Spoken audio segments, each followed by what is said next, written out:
دی، جوانی دی، دولت دی، مال دیا، قوت دی، زندگی دی، اس اللہ کی طرف سے آواز آئے حی علی الصلاۃ کا، اور میں اپنی دنیاوی مشاغل میں لگا رہوں، اٹھ کے رب کے سامنے نہ جاؤں، تو سمجھ لو جو اللہ کے پکارے جانے پر بھی مسجد میں آ کر نہیں جھکتا، اس کا دل مردہ اور بیمار ہو چکا ہے۔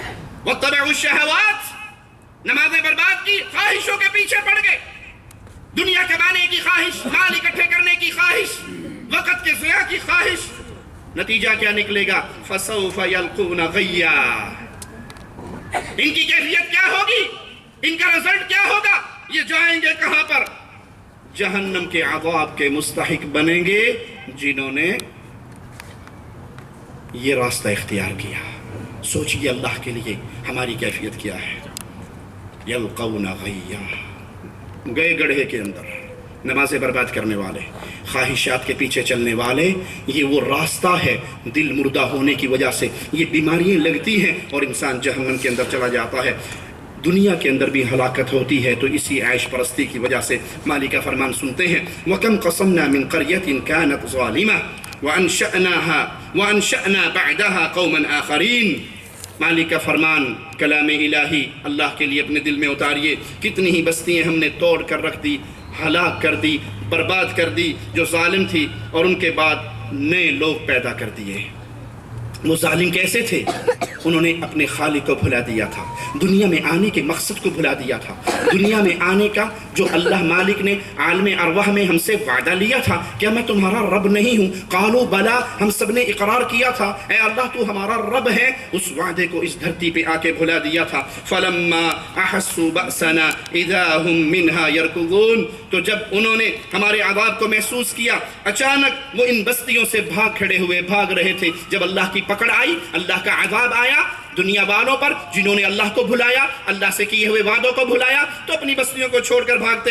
مالک ان کو کیا آواز لگا کر سمجھا رہا ہے، غور کیجئے، لا تركضوا وارجعوا الى ما اترفتم فيه ومساكنكم لعلكم تسألون، بھاگو نہیں اور ان جگہوں کی طرف واپس آؤ، اب دوڑ نہیں لگاؤ، اپنی بستیوں کو نہ چھوڑو، اپنے محلات کو نہ چھوڑو، واپس آؤ، لوٹو ان بستیوں کی طرف جن میں تمہیں خوشحالی دی گئی تھی، اور اپنے گھروں کی طرف تاکہ تم سے پوچھا جائے، تمہیں آسانیاں دی گئی، واپس لوٹو، بھاگ کر آؤ ان بستیوں کی طرف۔ علامہ ابن کثیر رحمہ اللہ اس آیت کی تفسیر میں فرماتے ہیں، یہاں ان لوگوں سے مذاق کیا جا رہا ہے، ٹھٹھا کیا جا رہا ہے، گویا ان سے کہا جا رہا ہے اللہ کے عذاب کے نازل ہونے سے بھاگ دوڑ کر بچنے کی کوشش نہ کرو، اور ان نعمتوں کی طرف آؤ، ان محلات کی طرف آؤ، ان قصور کی طرف آؤ، اور ان معیشت اور آرام دہ رہائشوں کی طرف آؤ۔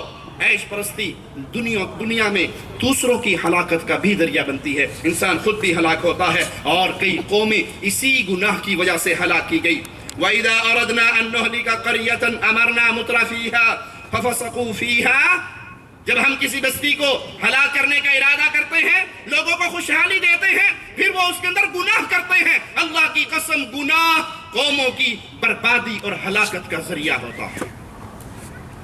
اور اگر وہ لوگ جو گناہ کر رہے ان کو روکنے والے اپنا حق ادا نہ کریں، تو جب اللہ کا عذاب آتا ہے تو دونوں ہی اس پکڑ کے شکار ہو جاتے ہیں۔ پیارے حبیب محمد الرسول اللہ صلی اللہ علیہ وسلم نے سمجھانے کے لیے بڑی پیاری مثال دی، کہا میری امت کی حالت ایک ایسی کشتی کی ہے جو دو منزلہ ہو، نیچے والے پانی لینے کے لیے اوپر جائیں اور پانی لے، نیچے والوں نے دیکھا ہم بار بار اوپر جاتے ہیں تو اوپر والوں کو تھوڑا سا غصہ آتا ہے ڈول ڈالنے کے لیے، پانی نکالنے کے لیے، تو میرا خیال ہے اپنی کشتی میں سوراخ کر لیں، اپنے حصے میں سوراخ کر لیں۔ وہ ہتھوڑی لے کے چھینی لے کے بیٹھ جاتے ہیں، ٹھک ٹھک شروع ہو جاتی ہے، اوپر والے نیچے آتے ہیں اور نیچے دیکھتے ہیں تو کوئی صاحب سوراخ کر رہے، ہوا ہمارے جیسا تو کیا مثال دے گا؟ جڑا جتھے لگا ہے ٹھیک لگا ہے، اس نے اپنی قبر میں جانا ہے، ہم نے اپنی قبر میں جانا ہے، ہم کوئی ٹھیکیدار ہے، وہ اپنی کشتی میں سوراخ کر رہے ہیں، ہماری میں تو نہیں، انہوں نے اپنی قبر میں جانا، میں نے اپنی قبر میں، جو جہاں لگا ٹھیک لگا، کسی کو نہ چھیڑو، کسی کو کچھ نہ کہو، بس میٹھا میٹھا ہاپ ہاپ گوڑا گوڑا تھو تھو۔ کیا خیال ہے جب سوراخ ہو جائے گا، پانی آئے گا تو انشاءاللہ صرف نیچے والے مریں گے نا، اوپر والے تو اوپر ہیں، وہ تو نہیں مریں گے نا، وہ تو بچ جائیں گے۔ یہ اصول ہم دنیا پہ فٹ کرتے ہیں، دین پہ فٹ کرتے ہیں، دنیا پہ نہیں، جو جہاں لگا ہے ٹھیک لگا ہے۔ آپ کے گھر میں چوری ہو جائے پولیس کو کال نہیں کرتے؟ آپ کا ایکسیڈنٹ ہو جائے، گاڑی مار کے کوئی بھاگ جائے، اس کا نمبر نوٹ کر کے پولیس کو رپورٹ نہیں کرتے؟ دنیا میں یہ قانون کیوں نہیں فٹ کرتے؟ بھئی چور نے روٹی نہیں کھانی، اس غریب نے آپ کے گھر میں چوری کر لی تو جو جہاں لگا ہے ٹھیک لگا ہے، اس کو بھی کچھ نہ کہو، صرف دین کا ماجرا آئے تو جو جہاں لگا ہے۔ پیارے حبیب نے فرمایا اگر اوپر والے نیچے آئیں اور نیچے والوں کا ہاتھ پکڑ کے انہیں کہیں یہ کام نہیں کرنے دیں گے، اس سے تو تم بھی ہلاک ہوگے، ہم بھی ہلاک ہوں گے، تو وہ خود بھی بچ جائیں گے، نیچے والوں کو بھی بچا لیں گے۔ اور اگر انہوں نے ان کو چھوڑ دیا، وہ سوراخ کرتے رہے، پانی جب بھرے گا تو دونوں منزلیں تباہ ہوں گی، دونوں کشتی کے سوار، دونوں منزلوں کے سوار ہلاک ہو جائیں گے۔ یہ مثال ہے امت محمدیہ کی۔ اگر گناہ ہوتے رہیں اور آپ گناہوں کو دے کر کہیں جی جو جہاں لگا ٹھیک لگا، کسی کو کچھ نہ کہو، بس آرام سے اپنا وقت پورا کرتے رہو، تو معنی یہ جب گناہ گاروں پہ اللہ کی طرف سے عذاب آئے گا تو پھر محفوظ آپ بھی نہ رہیں گے۔ فحق عليها القول فدمرناها تدميرا۔ پھر اللہ کی طرف سے ان پر عذاب مسلط کر دیا جاتا ہے اور انہیں برباد کر دیا جاتا ہے۔ کیوں؟ یہ گناہ میں ڈوب گئے، یہ خطاؤں میں ڈوب گئے۔ انہیں جو دنیا دی تھی آخرت کمانے کے لیے، میں آپ کو دنیا کی مثال دے کر سمجھاتا ہوں تاکہ بات دل میں اتر آئے۔ ہر گھر کے اندر واش روم بنایا جاتا ہے، باتھ روم، واش روم ہر گھر میں بنایا جاتا ہے۔ لا الہ الا اللہ۔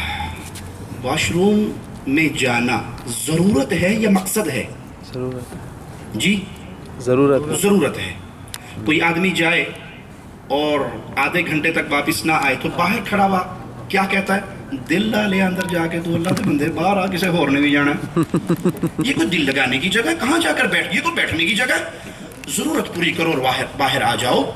لائن لگی ہوئی ہے، باہر بھی ضرورت مند کھڑے ہیں، یہ ضرورت کی جگہ ہے، دل لگانے کی نہیں۔ پیارے بھائی اس مثال کو دل میں رکھ کے سوچئے، دنیا کمانا ہماری ضرورت ہے، حلال رزق کھانا ہماری ضرورت ہے، بیگم کو کھلانا ہماری ضرورت ہے۔ رسول اللہ صلی اللہ علیہ وسلم نے سب سے زیادہ اجر اس دینار پہ، اس درہم پہ، آج کی زبان میں اس ریال اور ڈالر پہ خوشخبری سنائی ہے۔ ایک بندہ فی سبیل اللہ دیتا ہے، ایک بندہ مسجد میں دیتا ہے۔ میری بہنیں آئی ہوئی ہیں تو یہ ناراض ہو کے نہ جاؤں، ان کو خوش کرنے کے لیے بھی پیارے نبی صلی اللہ علیہ وسلم کی حدیث سنا دوں۔ ایک بندہ مسجد میں دے رہا ہے، ایک بندہ یتیم کو دے رہا ہے، ایک بندہ فی سبیل اللہ دے رہا ہے، اور وہی ایک درہم وہ لقمہ اپنی بیوی کے منہ میں ڈالتا ہے۔ اللہ جو اجر اس کو اس لقمے کا دے گا وہ فی سبیل اللہ والے کا بھی نہیں دے گا۔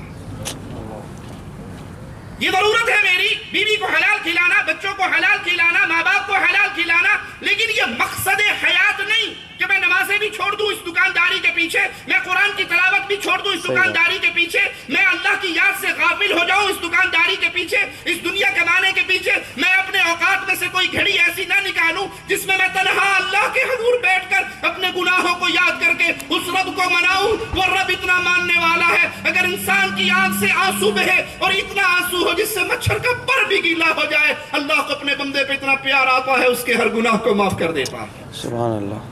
پیارے حبیب محمد کریم صلی اللہ علیہ وسلم فرماتے ہیں وہ آنکھ جو اللہ کی یاد سے روتی ہے، اللہ ایسی آنکھ ایسے چہرے پہ جہنم کو حرام کر دیتا ہے۔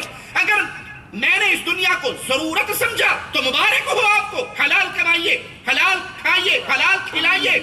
امام بخاری رحمہ اللہ کی شان آپ نے بڑی سنی ہوگی علماء سے، ان کے فضائل کے اندر ایک چھوٹی سی بات عرض کر دوں۔ ان کے والد نے جو اپنا ورثہ چھوڑا تھا اس کے بارے میں کہا تھا یہ جتنا مال میں نے چھوڑا ہے اس میں ایک درہم ایسا نہیں جس پہ مجھے شک ہو کہ یہ حرام ہے یا حلال ہے۔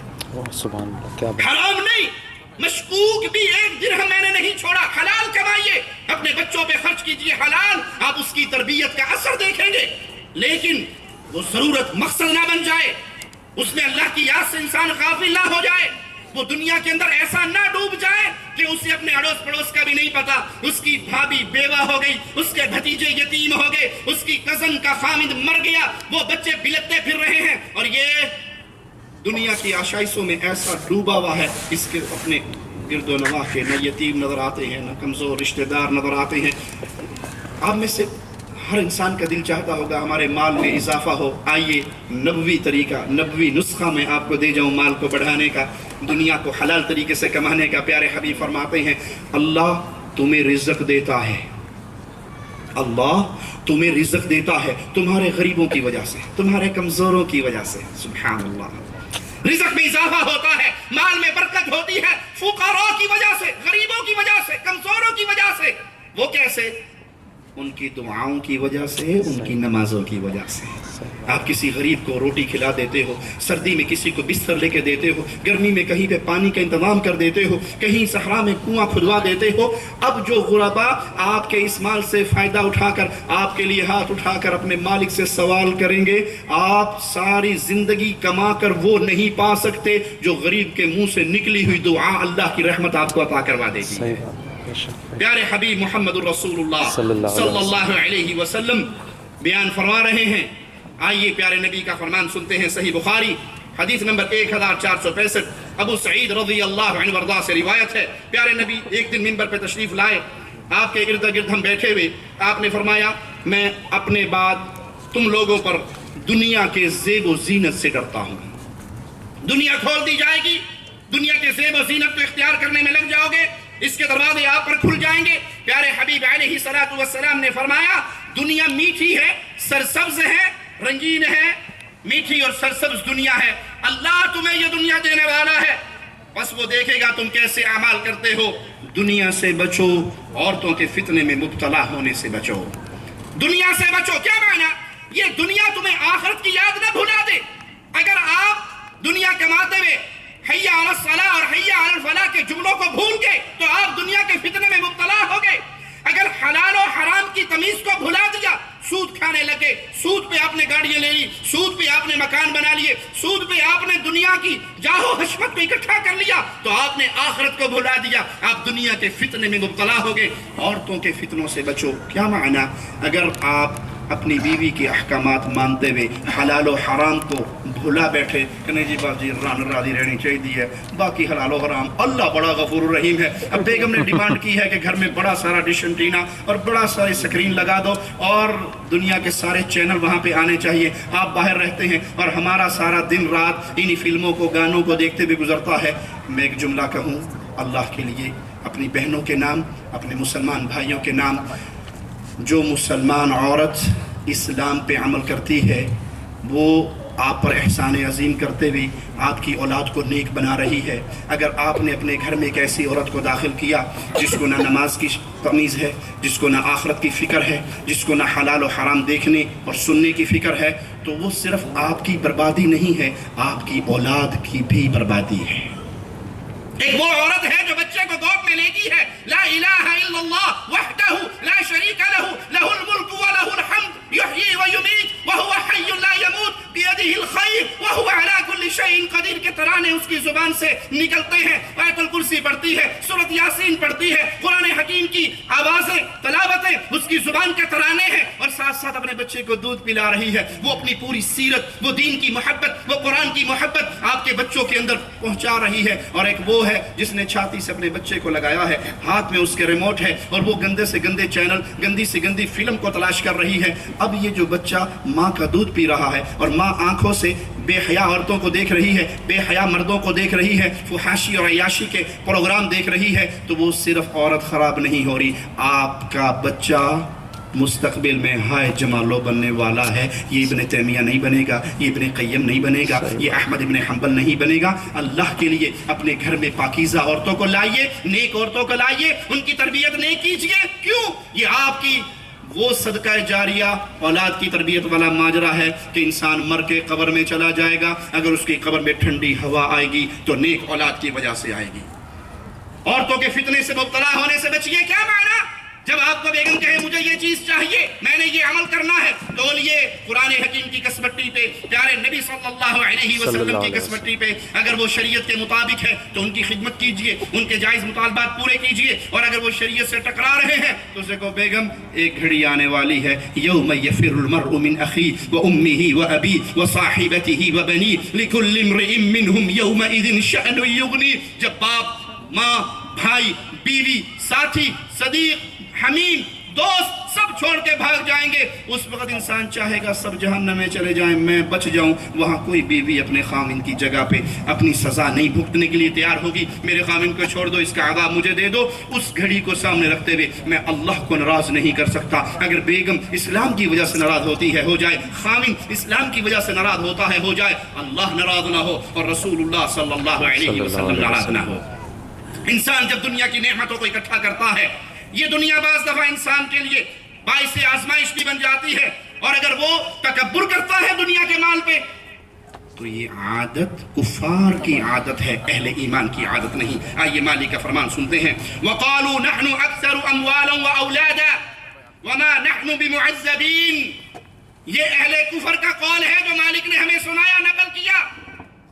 یہ کہنے والے ہمارا مال بہت ہے، ہمارے پاس اولاد بہت ہے، ہم زیادہ مال والے، زیادہ اولاد والے، اور ہمیں عذاب نہیں